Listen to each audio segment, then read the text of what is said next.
198వ జయంతి సందర్భంగా మహాత్మా జ్యోతిరావు ఫులే గారి జయంతి సందర్భంగా జనగామ చౌరస్తలో ఇక్కడికి వచ్చేసిన అందరూ ఉద్యమ అభ్యుదయ భావాలు కలిగిన సోదరులందరికీ కూడా పేరు పేరున నమస్కారాలు.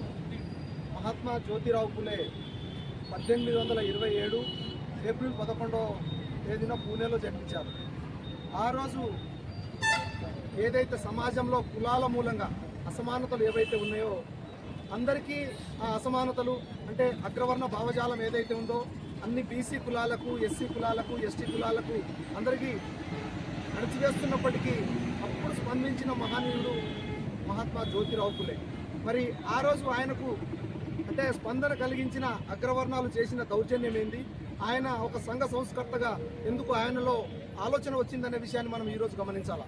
ఒక వివాహ వ్యవస్థలో బ్రాహ్మణులు బీసీ కులాలను, ఎస్సీ కులాలను 2వ తరగతి పౌరులుగా భావిస్తున్నప్పుడు దానికి ఆయన బాధపడి మదనపడి నేను ఒక్కనే కాదు కదా మిగతా బీసీ బిడ్డలందరూ కూడా ఈ రకంగా బాధపడుతున్నారని చెప్పేసి ఆ రోజు నుండి తను అభ్యుదయంలో నడవడానికి ముందు ప్రయత్నం చేసిండు.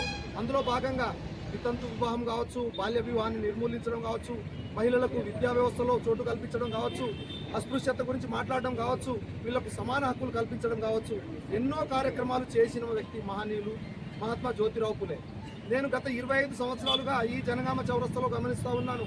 మహాత్మా జ్యోతిరావు ఫులే జయంతి చేస్తున్నప్పుడు ఎస్సీ ఎస్టీ బిడ్డలు ఎంతమంది ఇక్కడ గ్యాదర్ అవుతున్నారో అంతమంది బీసీ బిడ్డలు గ్యాదర్ కాకపోవడం అనేది శోచనీయం. ఎందుకంటే మహాత్మా జ్యోతిరావు ఫులే యొక్క ఆలోచన విధానాన్ని ఆయన ఏదైతే ఈ సమాజాన్ని చైతన్యం తీసుకురావాలని చెప్పేసి ఏదైతే ఆయన ఆలోచించిండో ఈరోజు సమాజంలో ఉన్న 55% బీసీ బిడ్డలు ఉనికి పుచ్చుకుంటే ఈ దేశంలో మార్పు రావడానికి 1 సంవత్సరం కూడా పట్టదని చెప్పేసి మనం భావించాల్సిన అవసరం ఉంది.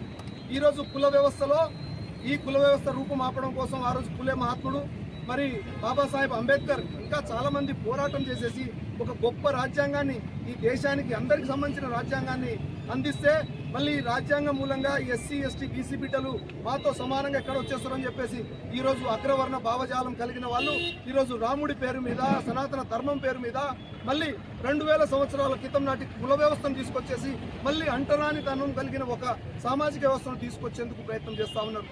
ముఖ్యంగా ఎస్సీ ఎస్టీ బిడ్డలు తమకు బాగా అన్యాయం జరుగుతుందని చెప్పేసి చైతన్యం అవుతున్నారు. కానీ బీసీ బిడ్డలే ఈరోజు ఎటు తేల్చుకోలేని పరిస్థితి. ఆ కుల వ్యవస్థను ప్రోత్సహించాలా లేకుంటే అంబేద్కరిజాన్ని ప్రోత్సహించాలా అని చెప్పేసి ఆలోచించుకోవాల్సిన అవసరం ఉన్నది. కులం ఉంటుంది, కానీ ఒకవేళ మనము ఈ అగ్రవర్ణాలు ఏవైతే భావజాలాన్ని నూరిపోస్తున్నాయో రాముడు దేవుడు, కానీ దేవుడు ఎక్కడ కనిపించడు.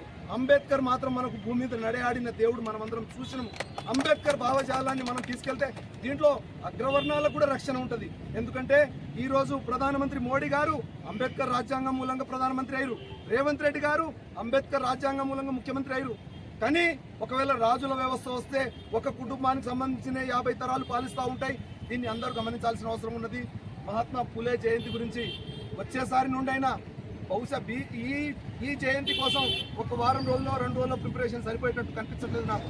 1 నెల రోజుల ముందు నుండి ముఖ్యంగా బీసీ